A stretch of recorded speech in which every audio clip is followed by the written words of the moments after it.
kebaktian sekarang ini saya berikan penekanan bahwa Tuhan bisa pakai siapa saja. If God can use anything, He can use me.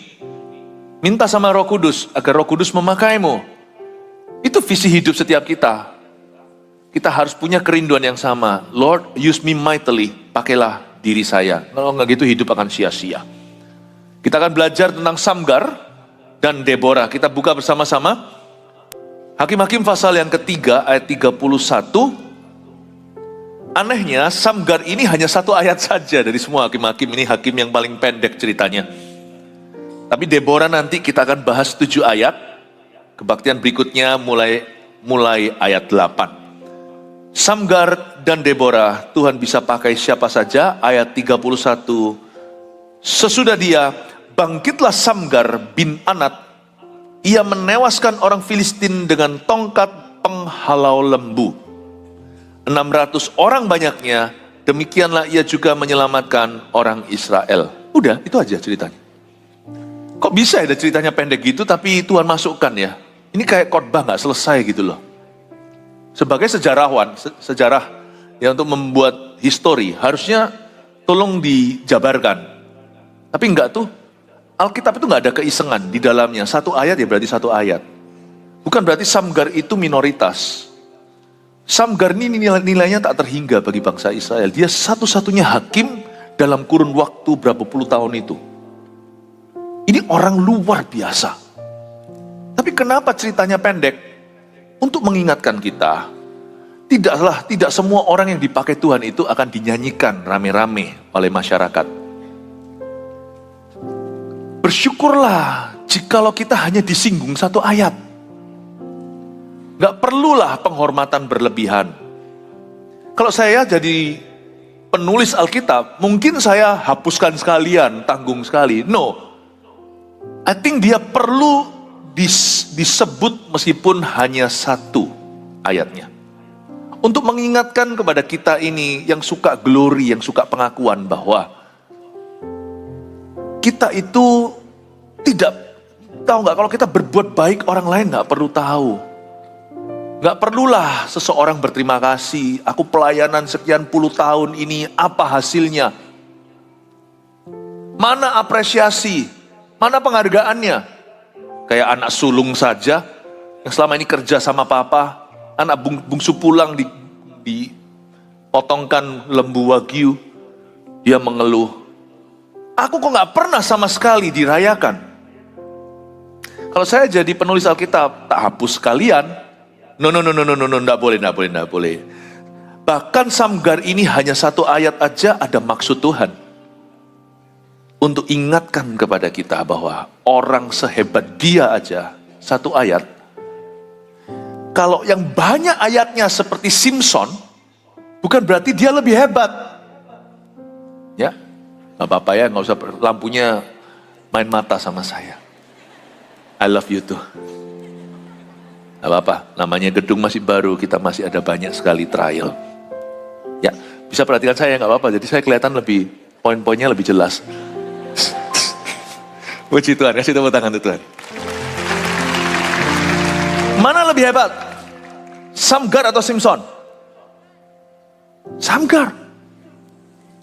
Simpson itu jatuh, tapi banyak ayatnya. Justru orang gagal dijabarkan. Orang berhasil, ya sudahlah nanti sorga suatu hari akan memberi upah. Upahmu itu gak di bumi. Gak usah seseorang say thank you. Gak perlu. Dan kalau yang salah tidak ngomong I'm sorry juga janganlah Anda mengeluhkan. Gak tentu loh ya, orang dikasih spotlight itu lebih hebat. Tidak tentu. Kadang-kadang orang terhebat itu malah gak terdengar. Saya pernah dalam pelayanan ditawari, pada waktu saya mau buka, pada waktu mau peresmian rooftop ini, ada orang lah ya, saya gak sebut siapa, ini bukan orang Indonesia by the way. Saya diminta untuk pergi ke luar negeri pada saat pembukaan rooftop, karena saya harus berbicara dengan berbicara di atas panggung yang amat sangat bergengsi internationally. Lalu ketika saya diberitahukan, ayo Kamu mesti ada di konferensi atau berada di dalam acara ini. Itu berapa negara diwakili? Saya bilang nggak bisa Pak, sorry. Saya ini gembala sidang. Saya ini bukan penginjil. Saya itu gembala sidang. Jemaat itu anakku secara rohani. Nggak bisa Pak, sorry Pak. Ya ayolah. Saya diberitahukan sesuatu. Waktu itulah saya tolak dengan mantap. Lebih mantap lagi. Sudahlah, gampang pindah biar mereka pindah sendiri. Tapi you butuh stage ini kalau you mau dikenal internationally. Dari Asia pendeta mana yang dikenal? Harus ada di sini, di situ. Di stage-stage, di platform-platform ini. Saya berkata, sorry bro, saya tidak kepingin terkenal. Saya tidak hidup untuk dikenal. Saya hidup untuk melayani. Dan apa yang di depan saya itulah pelayanan, bukan apa yang di angan-angan. Jemaatku, saya beritahu, itu keluargaku. Aku akan ada di pembukaan rooftop. Saya tidak akan pergi ke situ. Dan saya tidak pernah menyesal saya ada di sini. Saya tidak dikenal secara internasional. But I'm your pastor. Jangan hidup untuk terkenal. Tuhan yang mempromosikan. Samgar cuma dapat 1 ayat. Simpson itu puluhan ayat. Berapa pasal malah. Justru orang yang Tuhan tahu. Tuhan tidak tentu gembar-gemborkan. Yang penting berfungsi. Yang penting berfungsi, yang penting bertumbuh, yang penting berbuah, yang penting berdampak, yang penting berpengaruh. Itu aja sih. Waktu saya baca Samgar ini awalnya saya kasihan. Lalu Tuhan berkata, kenapa kamu kasihani? Nanti suatu hari di sorga, dia lebih terkenal dari Simpson. Suatu hari di akhirat, di rumah Bapa yang baka, suatu hari Samgar itu lebih di-celebrate, lebih dirayakan daripada Simpson. Simpson yang matinya meskipun gagah perkasa bunuh 3.000 Filistin. Tapi Simpson itu pelayanannya pendek sekali, pendek waktu. Dan terakhirnya kesannya untung-untungan gitu. Simpson pada akhir hayatnya, dia menang pas-pasan. Samgar ini luar biasa. Kita tahu kan Simpson membunuh orang Filistin pakai rahang keledai. Kalau Samgar senjatanya beda. Dia dengan tongkat penghalau lembu. Ya undi 11-12. Simpson bunuh 1.000. Samgar bunuh 600 banyaknya. Tapi di masa-masa penjajahan Israel, dia membebaskan Israel selama puluhan tahun ke depan. Kalau kita baca sekali lagi ayat 31, sesudah dia bangkitlah Samgar bin Anat. Ia menewaskan orang Filistin dengan tongkat penghalau lembu. 600 orang banyaknya. Kalau dihitung, kalau dikalkulasi, apple to apple, kalau kita bandingkan langsung head to head, kepala ke kepala, dia kalah. Simpson bunuh 1.000, dia bunuh 600. Tapi Simpson itu cuman sensasional sesekali. Boom, luar biasa. Tapi Samgar ini konsistensi. Mana lebih hebat, ayo? Orang yang gejolak, kadang hebat, kadang memalukan, kadang jadi berkat, kadang jadi batu sandungan. Tapi kalau Samgar ini diam-diam mematikan. Puluhan tahun kemudian dia terus menyelamatkan orang Israel. Terus menerus. Memang kalau diadu sama Simpson, rapornya 600 banding 1.000 ya kalah lah. Ini pakai tongkat penghalau lembu. Simpson lebih sakti, pakai rahang keledai. Lebih sakti inilah, tongkat penghalau lembu itu lebih keras. Rahang keledai lebih gampang pecah. Apalagi dikeprukkan di kepala Filistin yang memegang monopoli besi maupun baja. Nggak menang. Memang lebih hebat Simpson, tapi sesekali. Saya mendingan dapat everyday hero daripada superhero, paham maksud saya? Kalau saya boleh milih di dalam pelayanan, orang ini diurapi, saya lebih memilih orang setia. Urapan gue nggak tumbuh dengan bakat. Urapan itu bertumbuh lewat latihan. Kalau saya boleh milih ya, saya dapat orang yang kayak Simpson yang hebat, menumbuhkan pelayanan. Wah yang ini, Pastor Philip ini harus jadi coach ini harus jadi CGL, pemimpin kelompok sel ini harus jadi TL, jadi hamba Tuhan. Saya mending hamba Tuhan yang biasa, tapi setia dan bertumbuh terus dalam pelayanan. Kalau Anda cari staff, jangan cari yang berkarisma. Cari yang bisa dipercaya. Tambah tahun, tambah pinter dia. Daripada yang hebat, lalu jatuh. Hebat, jatuh lagi. Itu kerugiannya lebih banyak. Itu pintu belakang bocornya, aduhai, luar biasa. Makanya itu kalau Anda tidak merasa hebat, nggak apa-apa kok. Kuncinya setia. Konsistensi. Katakan konsistensi. Konsisten aja. Konsisten.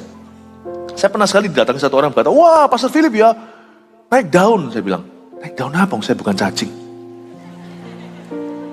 Hei, Anda taunya dari pandemi saat teduh bersama, itu kelanjutan. Sebelum itu saya sudah mengembalakan. Sebelum itu sudah ada ditarik lagi lanjut ke belakang situ. Sudah ada kebangunan rohani revivalnya pemuda pelajar dulu namanya Pemasa Remasa. Sebelum namanya Connect Group.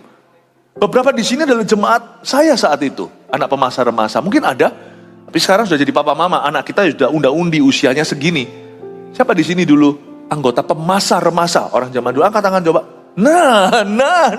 Loh, kok kelihatan tua ya sekarang? Itu anggota Pemasa Remasa. Ingat gak dulu waktu anak saya masih 1? Kalian ingat gak yang angkat tangan tadi? Ingat? Saya gendong Vanessa masih baby di kebaktian jam 1 di Jalan Cempaka itu.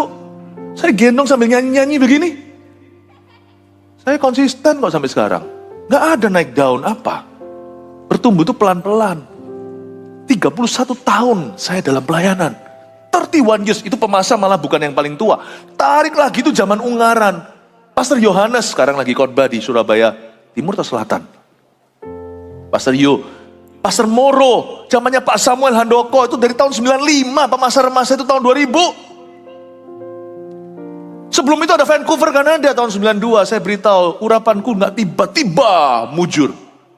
Perlahan-lahan, tapi momentum itu terus datang. Kalau Anda konsisten, Tuhan terus cipta momentum-momentum baru. Makanya ada ayatnya, Tuhan akan membawamu dari kemuliaan pada kemuliaan. Dalam bahasa Inggrisnya, from glory to glory. Dalam bahasa aslinya, from glory to greater glory, ever increasing glory. Dari kemuliaan pada kemuliaan. Saat teduh bersama, hari ini rooftop, ini pun bukan akhirnya, baru permulaan. Kalau kita terus setia 20 tahun yang akan datang, ada momentum-momentum yang belum kita tahu saat ini. Yeremia 33, kamu akan berseru kepada aku akan memberitahu kepadamu hal-hal yang belum kau ketahui, hal-hal yang masih dirahasiakan. Asal kita gak pernah punya iman sebagai mantan. Saya gak pernah akan mau jadi mantan Tuhan. Saya mau terus jalan sama Tuhan. Lawan kata mantan Tuhan adalah jalan sama Tuhan.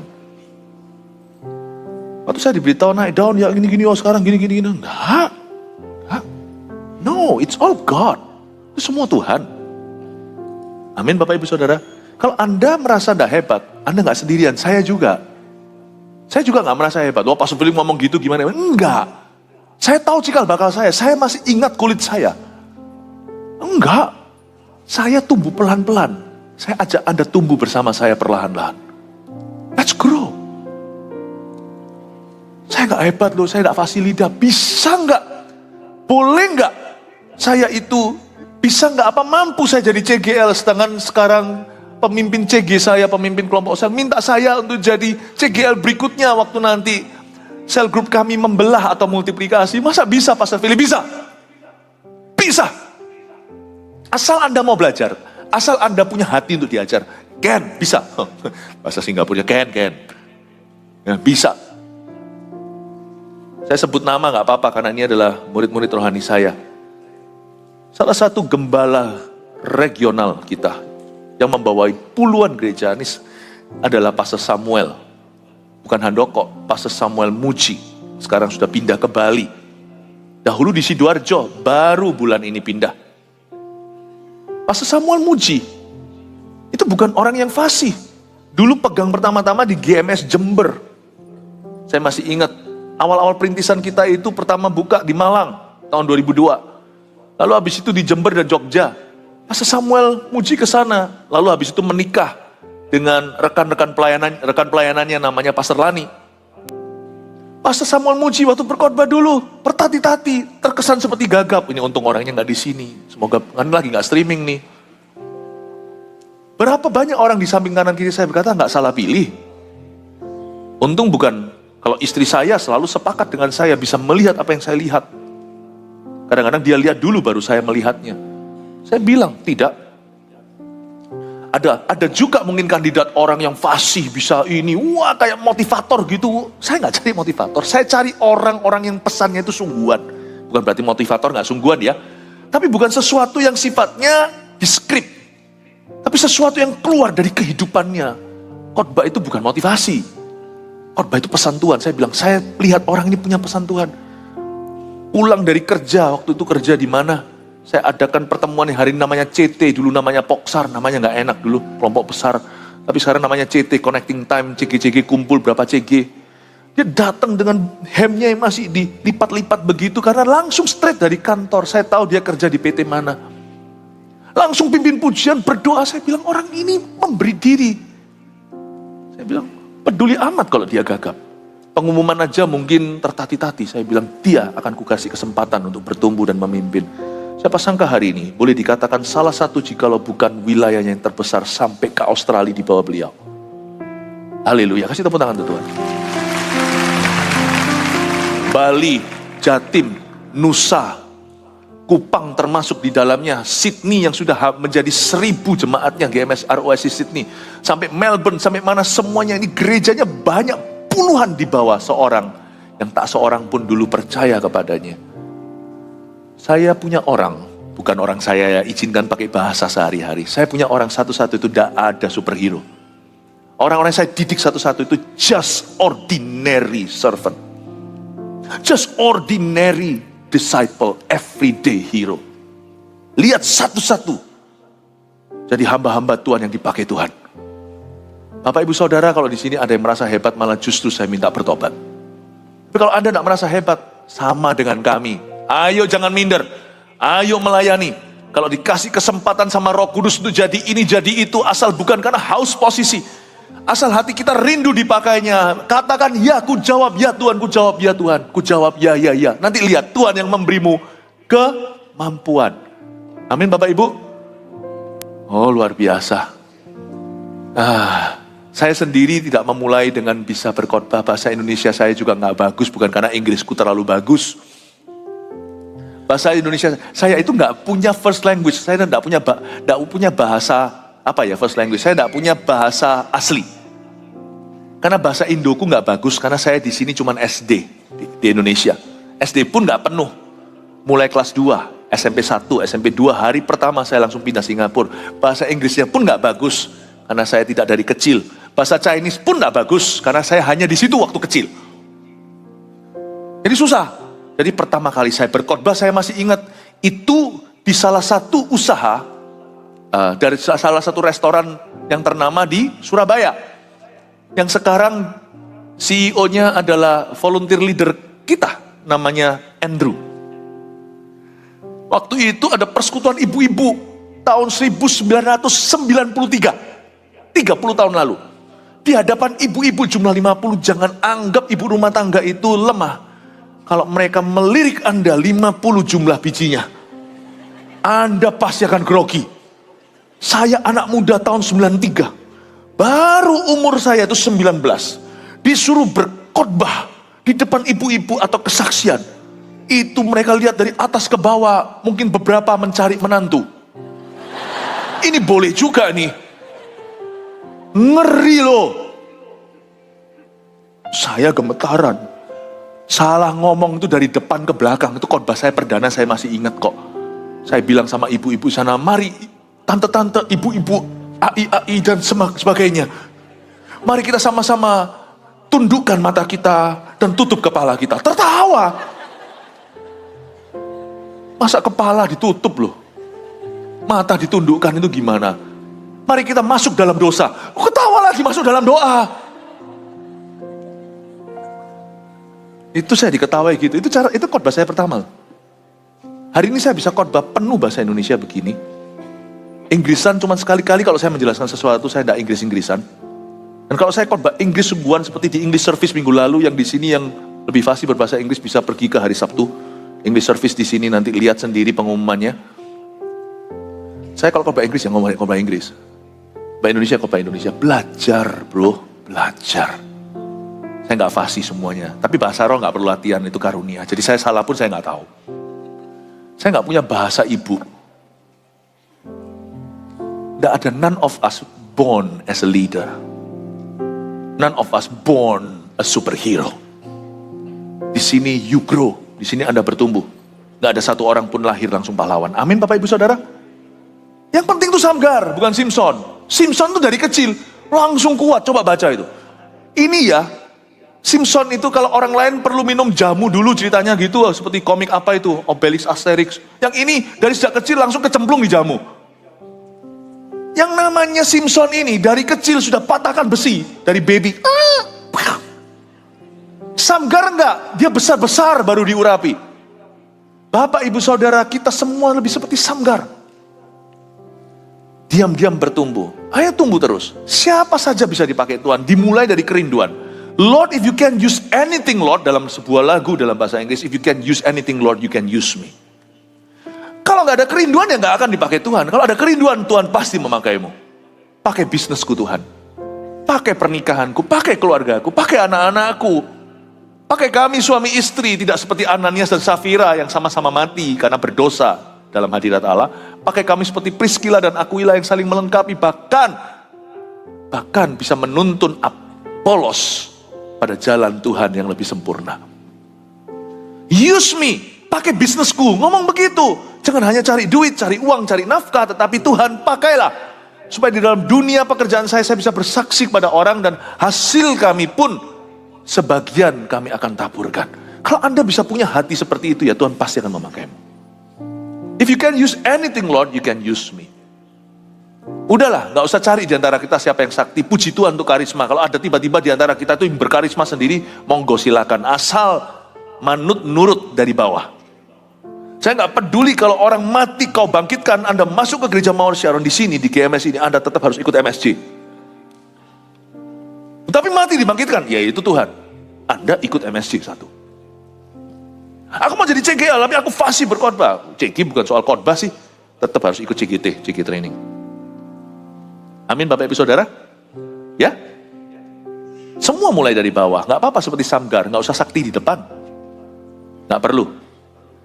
Sekarang kita lihat satu orang lagi yang, coba saya berikan sedikit historinya supaya Anda lebih ngerti Samgar. Ini satu ayat aja bisa lama nih, coba saya jelaskan ya. Samgar ini melayani di bawah, Israel di bagian selatan. Persis sama pahlawan sebelum dia namanya Ehud, hakim itu. Sama-sama di selatan. Kalau Ehud itu musuh bebuyutannya yang dia kalahkan adalah bangsa Moab. Kalau Anda lihat di map, coba saya menghadap ke Anda begini ya, kalau di map gini ya. Maka Moab itu di sebelah bawah kanan Israel. Moab. Sedangkan Ehud itu di bawah selatan Israel sebelah kiri. Karena Ehud lawannya Ehud. Samgar, kebalik ya tadi ya. Ehud itu, saya ulangi, di bawah sebelah kanan. Karena Ehud musuhnya orang Moab. Sedangkan Samgar di bawah sebelah kiri. Karena dia musuhnya orang Filistin. Orang Filistin itu ditemukan di Gaza. Zaman sekarang juga masih namanya Gaza. Tempat itu bahaya. Itu masih banyak pertikaian ya antara Yahudi Palestina. Nah di Gaza itu dulu bukan Palestina. Saya tidak mau masuk ke politik. Palestina, Yahudi bukan urusan saya. Urusan saya menyampaikan firman Tuhan bagi semua umat manusia. Tetapi zaman dahulu itu ada satu kelompok orang namanya Filistin. Orang Filistin sudah punah. Itu ada di situ. Saya beritahu ya, Ehud dan Samgar hidup di zaman yang kurang lebih sama. Setiap orang yang dipakai Tuhan tidak boleh merasa dia satu-satunya yang dipakai Allah. Gak boleh, kesombongan rohani itu tidak boleh terjadi. Jangan ada orang merasa, aku yang bangun gereja ini. You are not alone. Karena Tuhan tidak melihat persembahan kita. Tuhan melihat kesungguhan dan ketulusan hati kita. Bahkan seorang nenek-nenek tua atau seorang janda, gak tahu dia tua atau tidak. Yesus berkata dia memberi 2 peser uangnya, tapi that's all she had. Itulah semua hartanya. Sama-sama membangun. Karena itu manusia harus mawas diri di hadapan Tuhan. Samgar hidup di kurang lebih waktu yang sama dengan Ehud. Ehud di sebelah kanan, Samgar di sebelah kiri. Ehud di daerah Moab, Samgar di daerah Gaza. Turun lagi itu ada yang namanya Mesir, lalu ke Afrika. You are not alone. There is someone before you, selalu ada seseorang sebelum Anda yang sudah dipakai mirip-mirip dengan Anda. Sesudah Anda masih akan ada orang yang dipakai oleh Tuhan mirip dengan Anda. Persis sih tidak, karena Tuhan tidak pernah memakai dua orang dengan cara yang sama. Allah tidak kehabisan peluru. Jikalau hatimu bersedia, Tuhan akan memakaimu. Tapi jikalau hatimu tidak bersedia, Allah akan mengurapi bisnis orang lain dan memberkati dia. Bukan memberkati Anda karena orang itu bersedia. Tuhan mencari orang yang mau, bukan mencari orang yang mampu. Dan kalau kita sedang dipakainya, jangan kita merasa diri kita satu-satunya. Dan kalau kita lagi malang, kalau kita lagi sedih, kalau kita lagi tertekan, juga jangan merasa sendiri, nanti bunuh diri. Sama seperti Elia kan? Elia itu merasa sendirian, aku dikejar-kejar. Mereka mau membunuh nabimu, padahal aku baru kalahkan Nabi Baal. Tuhan tegur dia, Elia, kamu ini gimana sih? Tuhan beritahu sama dia, masih ada 7.000 orang lain tidak pernah mencium kaki Baal. You are not alone. Itu Tuhan sindir loh, padahal Elia sudah tahu pada waktu dalam perjalanan ketemu sama Raja Ahab, dia ketemu sama seorang pegawai Ahab namanya Obadja. Obadja itu menyimpan nabi 50/50, 100 totalnya di gua-gua dikasih makan. Dia sudah minta petisi dan memohon kepada Elia agar Elia menemui bosnya, yaitu Raja Ahab. Kalau enggak, Obadja takutnya dibunuh. Elia mengabulkan karena melihat Obadja orang benar. Jadi Elia sudah tahu by fakta, dengan fakta bahwa ada 100 nabi yang masih setia pada Tuhan dan dikejar oleh Isabel juga. Kenapa Elia pada waktu di goa, dia berkata, cabut aja nyawa, aku mau mati Tuhan, aku mau mati, aku mau mati. Itu mau bunuh diri, tapi dia nggak berani. Dia suruh Tuhan cabut nyawanya. Loh, kok Tuhan disuruh dosa? Tuhan itu bukan roh bunuh diri, Tuhan itu roh kehidupan. Dan kalau Tuhan suatu hari memanggil pulang seseorang, itu karena upah. Tuhan tidak pernah membunuh siapa-siapa. Tuhan itu memanggil pulang kepada upahnya. Elia itu bisa salah kaprah, cabut nyawa. Tuhan sindir dia dengan lembut dan berkata, Elia, aku tidak akan singgung dah yang 100 nanti kamu malu. Masa kamu tidak ingat Obadja? Tapi saya beritahu ya, 7.000 totalnya bukan 100, tidak pernah mencium kaki Baal. Kalau malang itu juga jangan merasa sendirian.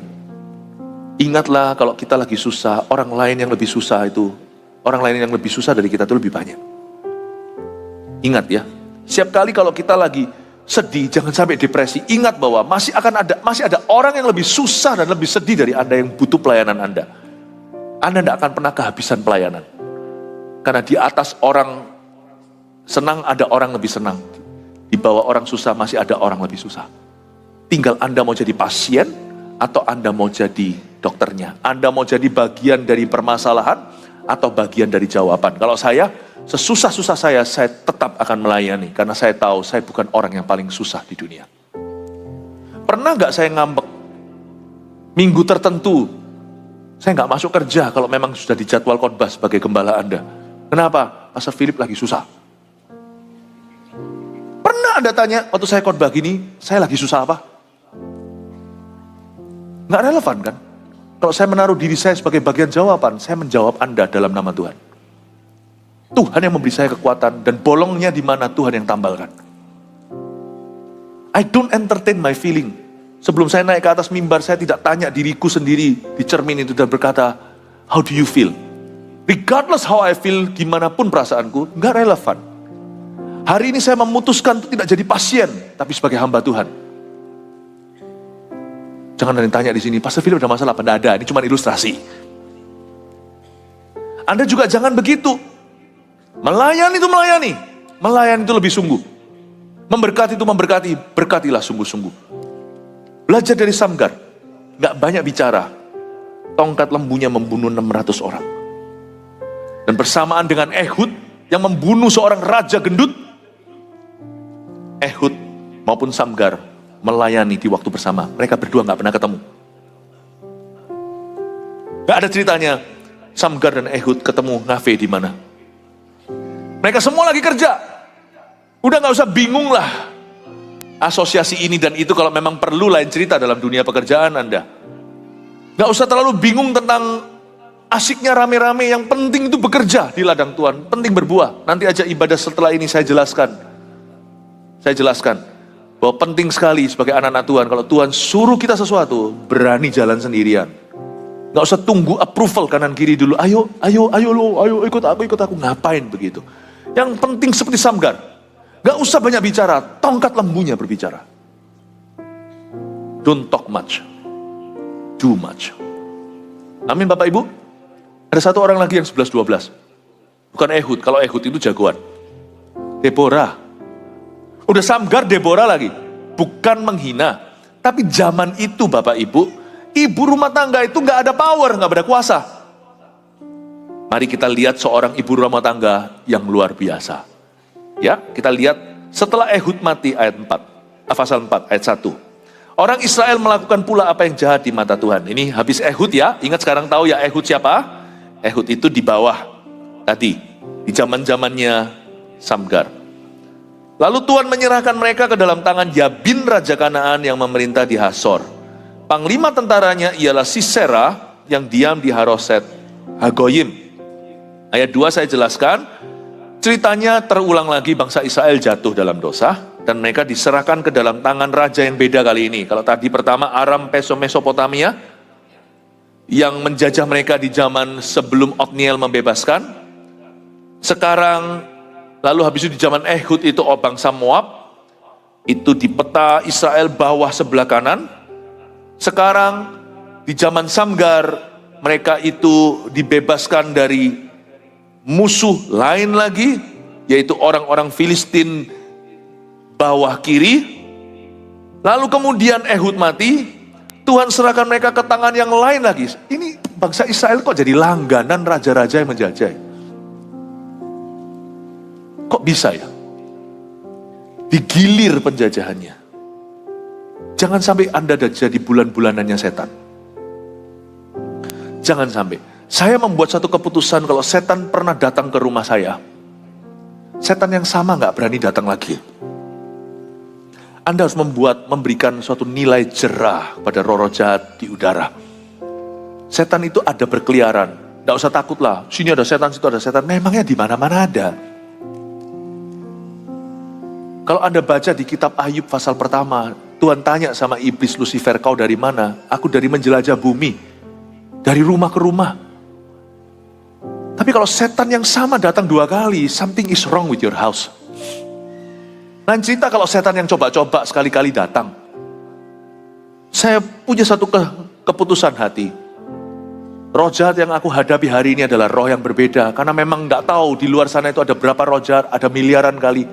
Kayaknya lebih banyak malaikat yang jatuh daripada total populasi manusia. Sangat mungkin, meskipun saya tidak bisa membuktikan dari firman. Buktinya satu orang bisa kesetanan banyak setan kok, berarti berapa banyak setan di dunia ini. Tapi kenapa bangsa Israel kok jadi bulan-bulanan sekarang ke tangan Yabin Raja Kanaan? Tapi yang terkenal adalah panglima tentaranya Sisera. Janganlah izinkan rumahmu itu dihinggapi setan yang lama. Apalagi setan bisa bercokol di sana 20 tahun itu gimana? Itu berarti seseorang di situ orang Kristennya nggak syafaat, nggak bisa tinggal di 2 tempat. Nggak bisa satu setan tidak bisa ada 2 orang kuat di dalam satu tempat. Anda mesti berdoa supaya keluarga Anda selamat. Nggak bisa forever Anda biarkan kebinasaan. Lalu orang Israel berseru kepada Tuhan ayat 3. Sebab Sisera mempunyai 900 kereta besi dan 20 tahun lamanya ia menindas orang Israel dengan keras. Yang membuat belenggu kita itu keras, bukan karena setannya luar biasa. 900 keretanya. Yang membuat belenggu kita keras itu dosa kita kepada Tuhan. Mau keretanya 9.000 kayak jangan 900, Tuhan bisa patahkan, Tuhan bisa hancurkan. Tuhan tidak perlu bantuan tangan manusia. Coba lihat tuh Gideon yang saya tidak bahas dalam seri Hakim-Hakim hari ini, karena minggu lalu Pastor Fuji sudah membahasnya salah satu ibadah. Mau Gideon cuma 300 orang lawan berapa ratus ribu orang, kalah ya kalah pihak musuh. Jadi jangan pernah Anda salahkan orang untuk masalah Anda. Jangan sampai kita juga cari-cari kambing hitam. Sebab orang yang mencari wajah Tuhan, bagi dia tidak ada yang mustahil. Ia menindas orang Israel dengan keras. Kalau kita lihat ayat ini hanyalah gejala. Seperti dokter yang baik cek badan kita waktu check up. Pusingmu bukan dari pusing, tapi ketika diselidiki, ternyata giginya bolong. Jangan perhatikan kereta kudanya yang 900 itu. Perhatikan ayat yang ke-1. Lalu Israel melakukan apa yang jahat di mata Tuhan. Itulah cikal bakalnya belenggu.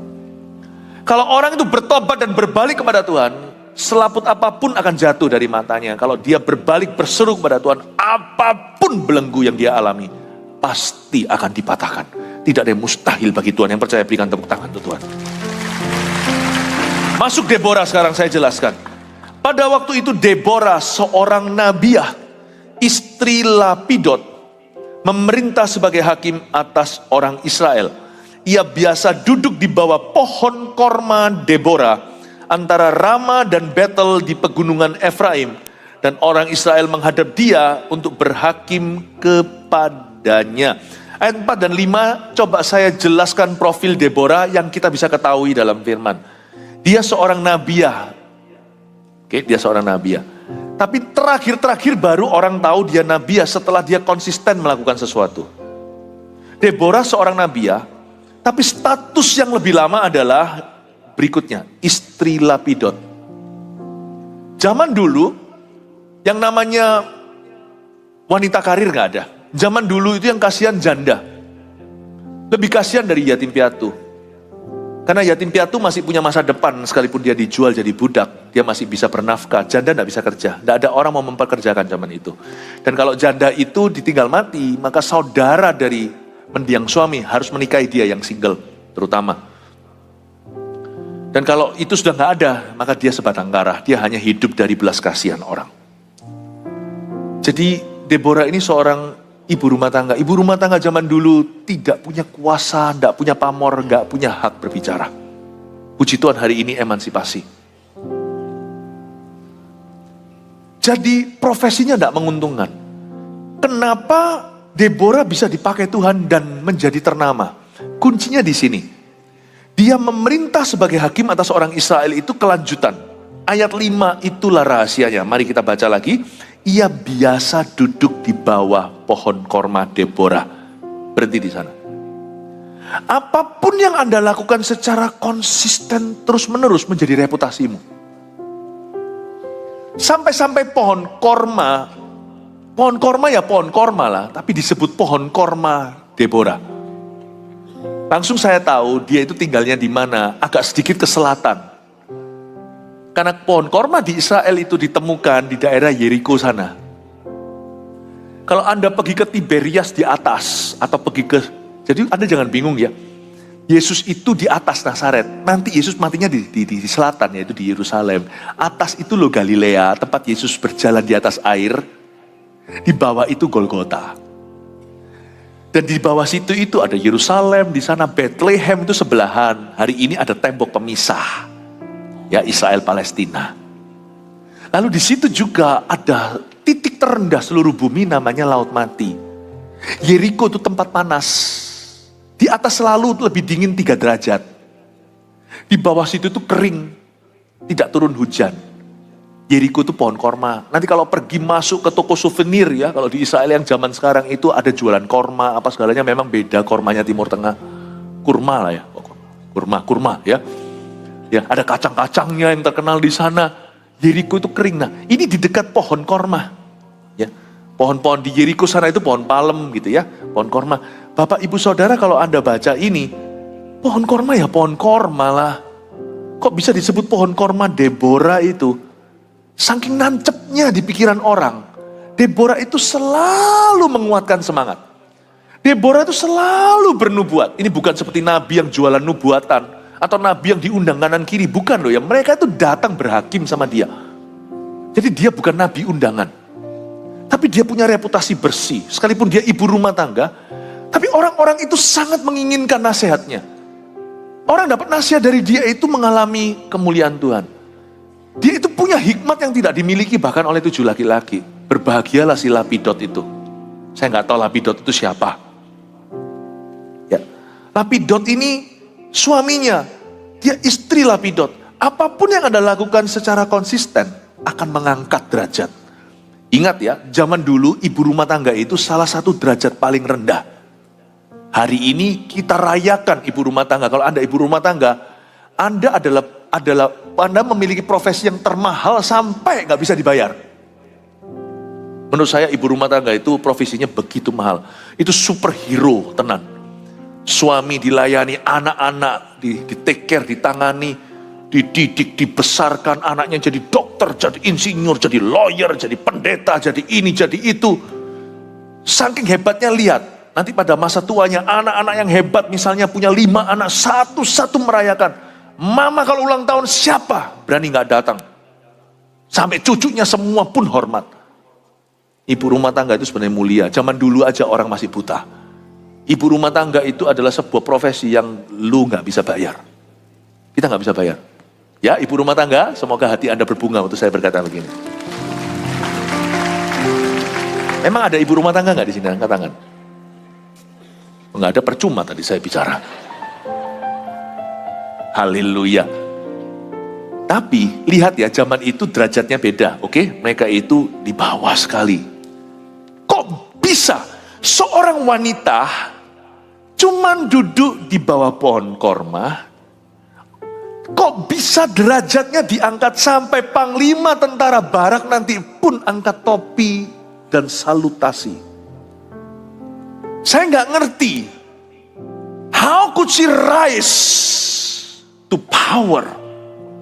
Sedangkan dia punya status itu adalah the least powerful. Sedangkan dia punya status atau derajat itu paling rendah. Kok bisa dia jadi ternama? Saya melihat hari ini, orang itu memberikan 5 kunci, 5 langkah untuk jadi orang sukses itu dan ini. Gak usah lah, 1 aja cukup, lakukan ini. Konsisten. Konsisten. Konsisten. Jangan konsisten dosa. Dosa jangan dikonsisteni. Dosa itu harus diputuskan. Konsisten iman. Konsisten takut akan Tuhan. Konsisten rendah hati. Konsisten mencoba selama masih dipercaya, coba lagi. Konsisten melayani. Konsisten taat. Konsisten. Itu aja. Just consistent. Saya sebagai seorang pengkhotbah, di sini mungkin CGL juga sama. Apa sih? Kalau kita ditanya sungguhan ya, dari 10 kali kita sharing, kalau di CG kan bukan soal khotbah, tapi sharing-sharing gitu ya. Misalkan gantian CGL ini, sharing. Pernah nggak Anda pulang ke rumah lalu down, merasa, aduh kok jelek ya ceramahku ya, kok jelek ya sharing firmanku ya.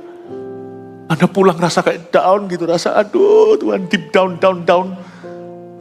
Udahlah, ada satu kata-kata yang memberkati saya. Tak tahu ini kata-kata siapa, saya kutip saja. Tidak perlu Anda itu setiap kali seperti orang main kasti, home run, pukul dus, langsung gak kembali, bisa lari 1 putaran. Gak perlulah, pelayananmu itu selalu cemerlang, selalu jenius, itu gak perlu. Buat apa kalau Anda bisa berkhotbah, sekali khotbah langsung wow, tapi gak pernah khotbah lagi. Nanti lama baru khotbah lagi. Buat apa? Buat apa seorang ibu rumah tangga pintar masak, sekali masak langsung yang paling enak, tapi kemudian gak masak lagi? Anak Anda loh gak tentu akan ingat masakan Anda, tapi dia tumbuh dewasa lebih tinggi dari papa karena gizinya cukup, mana mama memperhatikan. Yang penting itu terus kasih makan. Tidak perlu home run. Asal Anda memberikan yang terbaik dalam pelayanan dan pekerjaan. Asal Anda sudah upayakan the best of you dengan prayerfully, dengan berdoa tentunya. Asal Anda terus mengasihi dan lakukan segala sesuatu dalam kasih. Apapun yang kau taburi pasti akan bertumbuh. 30, 60, 100 kali ganda. Pasti akan bertumbuh. Saya membuat sebuah tekad bulat. Day in and day out. Week in and week out. Mau musim apapun juga, musim enak, tidak enak, baik, tidak baik, waktunya beritakan firman. Baik, tidak baik waktunya. Yang penting itu konsisten. Konsisten.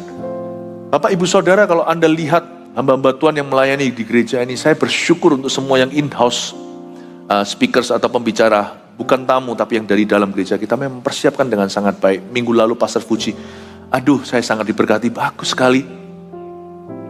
Saya bersyukur melihat mereka semakin hari semakin mahir di dalam karunia mereka. Mereka sungguh-sungguh memberikan yang terbaik. Wow, ada orang berkata seperti ini, GMS mungkin bertumbuhnya laki, beruntung. Pernahkah Anda melihat jadwal kami? Kami ini kerja keras. Kerja keras. Memberikan yang terbaik, kerja keras sungguhan. Jangan pernah Anda kira Tuhan yang memberi pertumbuhan. Gara-gara ada satu ayat berkata, Paulus menabur, Apolos menyiram, Tuhan yang memberi pertumbuhan. Kita kira bahwa uang itu tumbuh di atas pohon.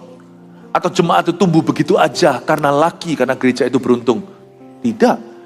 Jangan lupakan, hapuskan, meskipun Tuhan memberi pertumbuhan, segala glory untuk Tuhan. Percuma kita nabur siram kalau Tuhan tidak tumbuhkan, saya ngerti.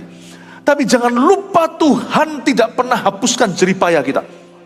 Dalam persekutuan kita dengan Tuhan, jeripayahmu tidak sia-sia. Anda baca ayat itu, jangan lupakan bagian Paulus menabur, Apolos menyiram. Pernah lihat, apakah kita pernah melihat seorang petani menabur, apalagi masih zaman manual? Belum pakai teknologi. Mereka nabur itu sampai tangannya perlu dipijit-pijit istri. Nabur terus, belum lagi yang nabur lalu dicuri burung, itu sungguhan. Pernah lihat orang nyiram? Sekarang kan enak langsung pakai heavy duty, basahin. Zaman dulu nyiram itu nyiram sungguhan. Kalau nggak ada selangnya mungkin ciprat-ciprat begini berapa hektar. Don't forget those who work hard. Kalau Anda melihat seorang itu tiba-tiba bisnisnya atau pekerjaannya diberkati, jangan iri. Orang itu ngelembur mati-matian.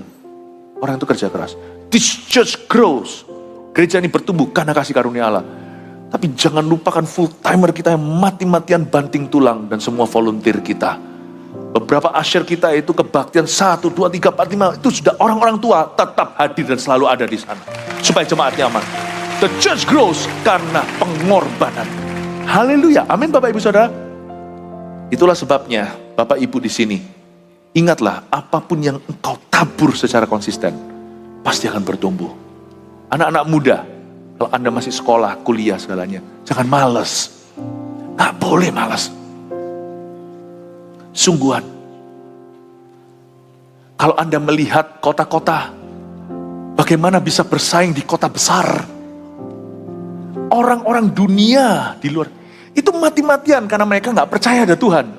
Kita yang percaya akan ada Tuhan gak boleh justru malas-malasan. Justru kita harus pimpin mereka. Kalau kita tidak serajin mereka minimal, gimana kita bisa bicara ke dalam hidup mereka? Meskipun nanti pada akhirnya ketika kita diangkat Tuhan, kita gak berkata karena kerajinan. Kita jelaskan bahwa Tuhan yang mengubahkan. Orang-orang muda gak boleh malas. Saya lagi bicara kepada gereja di Surabaya ini misalnya. Kalau nanti mungkin misalkan ada yang pindah ke Jakarta, persaingannya di sana jauh lebih ketat. Mau ke luar negeri lagi, aduh, kenapa manpower di Indonesia yang begitu banyak?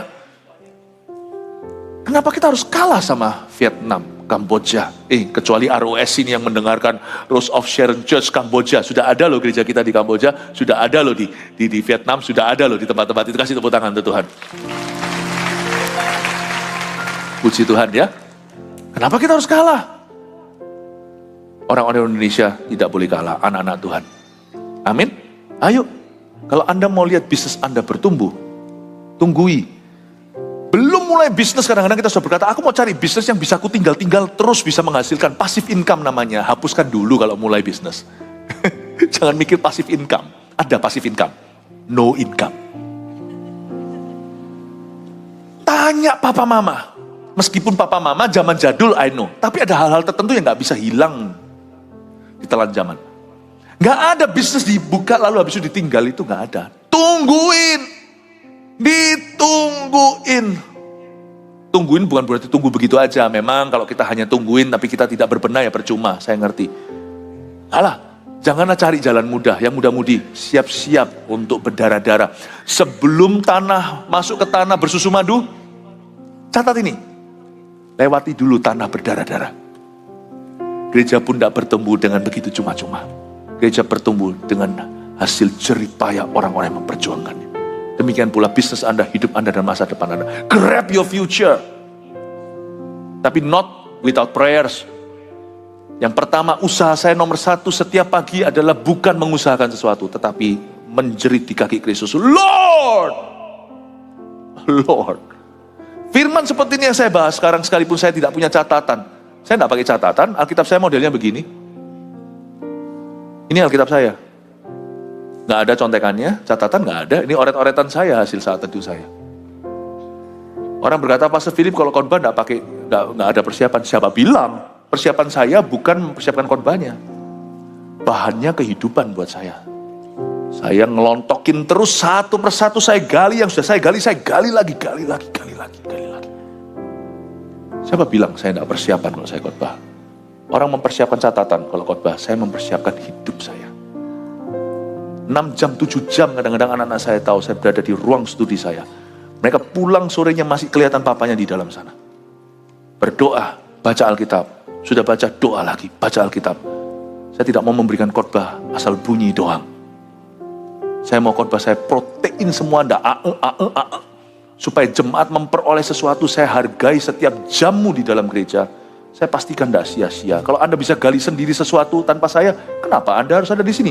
Kecuali kalau Anda mendengarkan sesuatu yang Anda tidak bisa gali sendiri, monggo, welcome, you are in the right place. Anda berada di tempat yang tepat.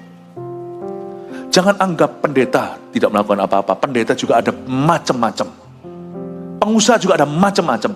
Ibu rumah tangga juga ada macam-macam. Tapi kalau Anda memang mau berteladan, Anda memang mau menjadikan pautan, baik apapun juga segi bidang yang Anda tekuni, teladani orang yang rajin. Teladani orang yang konsisten. Teladani orang yang berani bayar harga. Teladani orang yang berani berdarah-darah. Jangan iri sama hasil akhir mereka. Karena mereka menabur dan menyiram apa yang dikau tidak tabur dan tidak siram. Amin Bapak Ibu. Puji Tuhan ya. Praise the Lord ya. Belum lagi saudari kita yang ini. Gak tahu kamu main piano berapa lama sehari. Dia sambil senyum, sambil dengar khotbah masih bisa jalan jarinya. Kalau kita sudah kesleo. Haleluya. Kasih tepuk tangan untuk semua orang yang sungguh-sungguh. Dia menjadi pohon korma Deborah. Hebat ya. Pohon korma jadi nama pohon korma Deborah. Kok bisa ya? Terakhir, dengan ini saya selesai. Ayat berapa tadi? Ayat 6. Ia menyuruh memanggil Barak bin Abinoam dari Kades di daerah Naftali. Lalu berkata kepadanya, bukankah Tuhan Allah Israel memerintahkan demikian?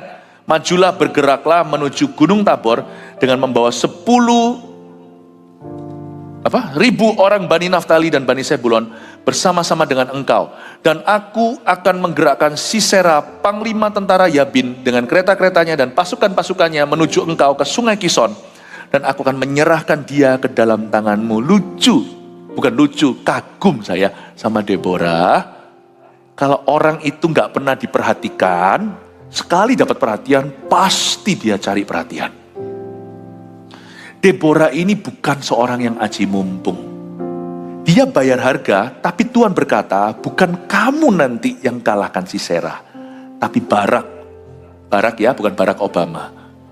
Ini Barak Alkitab ya, Barak yang baik. Tapi Barak, kalau saya jadi Deborah ya, jangan gitulah Tuhan. Aku yang nabur ya, harusnya aku yang menuai. Enggak tuh, dia taat. Di ayat 6 dan 7, Deborah ngomong sama Barak, Barak, aku yang doa di pohon korma, mereka yang berhakim ke aku, dan aku yang dapat suara Tuhan. Tapi, bagian glory ini gak diserahkan ke saya. Kamu yang tangkap Sisera. Wow. Orang yang dipakai Tuhan sungguhan ya. Orang yang dipakai Tuhan sungguhan Anda lihat. Bukan orang yang kena dipakai Tuhan itu cuman seperti orang kena lotre gitu. Tapi orang yang dipakai Tuhan karena Tuhan berkenan sama hatinya, dia tidak akan memaksakan dirinya. Tidak akan. Orang yang dipakai Tuhan itu tidak akan punya niat dalam hati untuk menonjolkan dirinya. Pemakaian Tuhan itu kelihatan. Makanya pemakaian Tuhan itu bukan urapan saja. Pemakaian Tuhan itu akhirnya kena ke karakter orang itu. Kalau sungguhan Tuhan yang memakaimu ya. Lain cerita, kalau sekali-kali Tuhan pakai misalnya benda mati, sapu tangan Paulus juga bisa, keledai pun, Bileam itu juga dipakai Tuhan.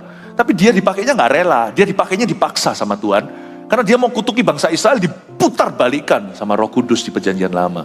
Ada orang yang dipakai Tuhan karena memang kena sambar Tuhan. Ada orang yang dipakai Tuhan karena hatinya berkenan. Yang kedua ini akan dipakai terus sama Tuhan. Dan waktu dia dipakai Tuhan, dia sadar, ini bukanlah porsiku, ini porsi orang lain. Dia panggil Barak, itu anak muda, kamu yang tanggap Sisera. Saya kagum bahwa orang dipakai Tuhan itu gak perlu pengakuan. Dipakai Tuhan itu sudah sukacita berlebihan. Kalau Anda dipakai Tuhan, tiba-tiba ada orang berikutnya atau orang di sisi kanan Anda, kiri Anda dipakai lebih dari Anda. Kita jadi Saul atau enggak? Raja Saul yang mau membunuh Daud. Remember, orang yang dipakai Tuhan harus tetap rendah hati. Jikalau tiba-tiba ada orang lain yang dipakai Tuhan seperti dirimu atau melebihi dirimu, Anda harus turut happy atau turut berbahagia. Ingat ini.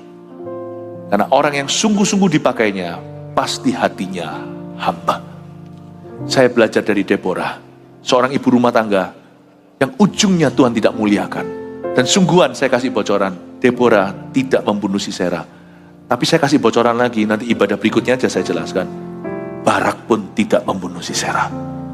Karena Barak membuat satu keputusan yang menurut saya harusnya keputusan lebih baik.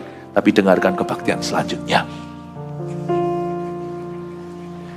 Dan seru kan kalau ada penasarannya. Jemaat terkasih, mari kita semua bangkit berdiri. Praise the Lord.